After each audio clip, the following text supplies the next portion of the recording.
আবারও রামনগরের ১ নং রোড এলাকায় এক চোরকে ধরতে সক্ষম হয় এলাকার যুবকরা। জানা গেছে বেশ কিছুদিন যাবৎ বিভিন্ন ফ্ল্যাটে বেশ কয়েকটি চুরি সংঘটিত হয়, আর তাতেই অবশেষে সক্রিয় হয়ে ওঠে স্থানীয়রা।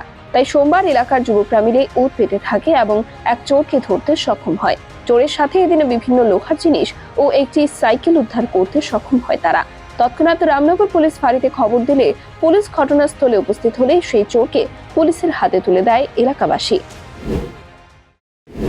চুরি হওয়ার পর এখান থেকে গাড়ি দিয়ে যাচ্ছিল আমাদের পাড়ার বরিষ্ঠ একজন ব্যক্তি সুশান্ত ভূষণ দেব। উনি যাচ্ছিলেন, উনি লক্ষ্য করলেন যে একটা বাড়ি থেকে চুরি করছে, পাইপলাইন কাটা হচ্ছে, বাইরে থেকে পাইপলাইন কেটে তামার পাইপলাইন চুরি করে নিয়ে যাচ্ছে।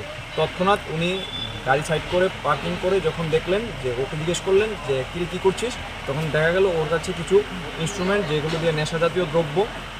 আমরা তো নেশা বিরোধী সবসময় ডাক দিয়েছেন ত্রিপুরা রাজ্যের মাননীয় মুখ্যমন্ত্রীর নেশা বিরোধী অভিযান আমরা প্রতিনিয়ত করি এবং প্রত্যেক ক্লাব এবং সোসাইটি সামাজিক সংস্থা থেকে আমরা অ্যাওয়ারনেস করি নেশা বিরোধী অভিযানের জন্য। তো এখানে দেখা যাচ্ছে ও নেশা করার জন্য বা নেশার যে আসক্তি সেটা মেটানোর জন্য ও চুরি করছে।